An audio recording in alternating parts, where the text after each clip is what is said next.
Good morning once again. Just a quick recap from the previous lesson. We looked at the Black Consciousness movement and what actually influenced the Black Consciousness movement.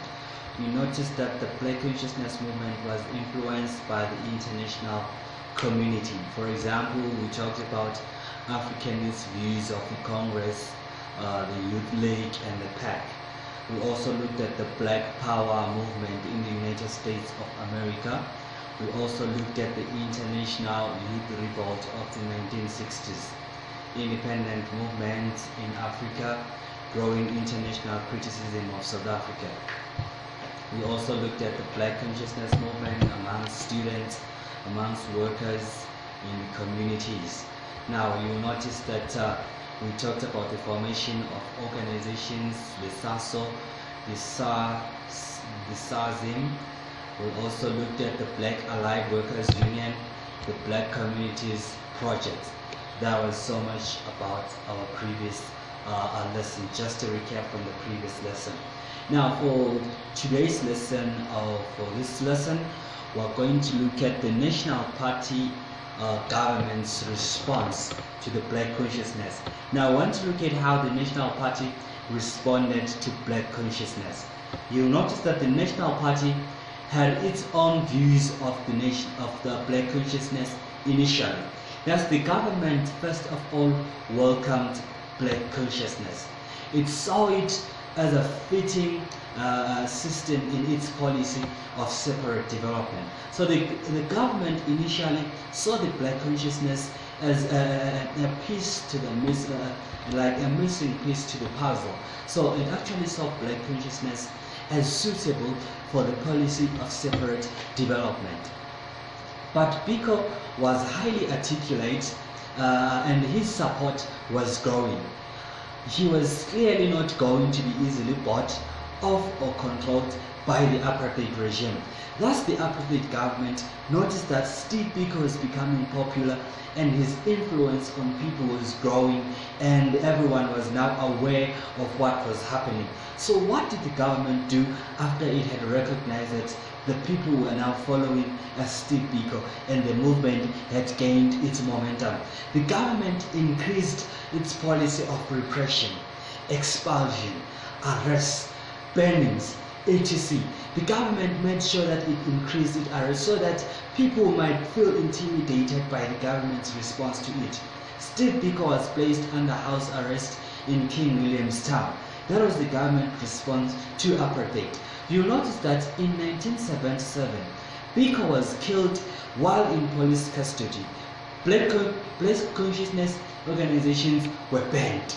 That was the government response to the Black Consciousness. So you notice that the National Party started off in good books and it understood the Black Consciousness and it thought it was a part of it in terms of the separate development.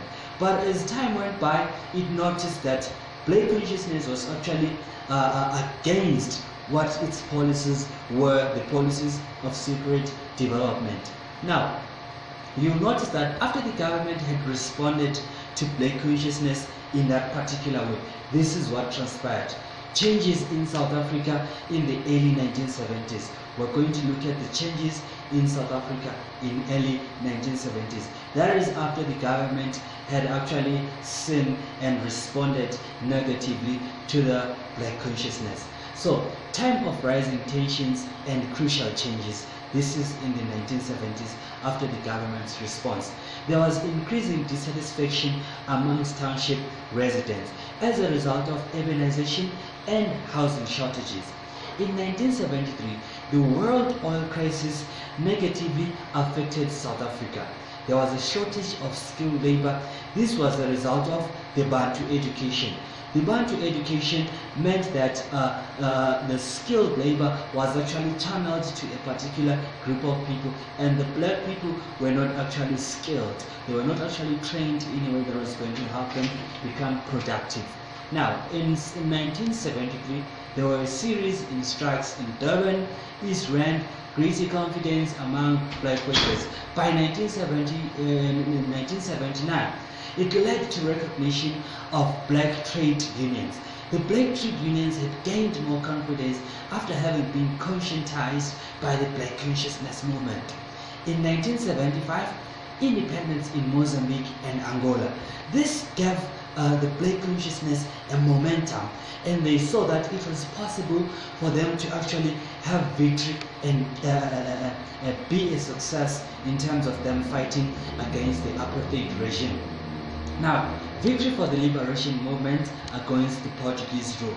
You'll notice that later on, the ANC and the PEC could establish bases close to South Africa that were going to actually now spearhead and actually fight against the apartheid government. So you'll notice that this lesson was focusing on the National Party's response to apartheid and the changes that took place after the National Party had responded in the way it responded to apartheid, of which it responded harshly.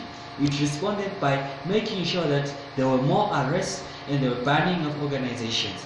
Now, it made sure that each and every person that was seeing whatever was going on, made sure that there was expulsions and the bannings, and the rate at which people were arrested actually was meant to actually make people draw back or listen up in terms of the movement. But lo and behold, this actually increased the momentum of the movement.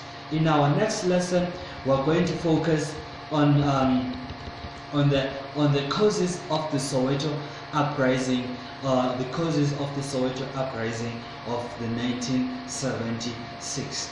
Thank you for your time and thank you for viewing.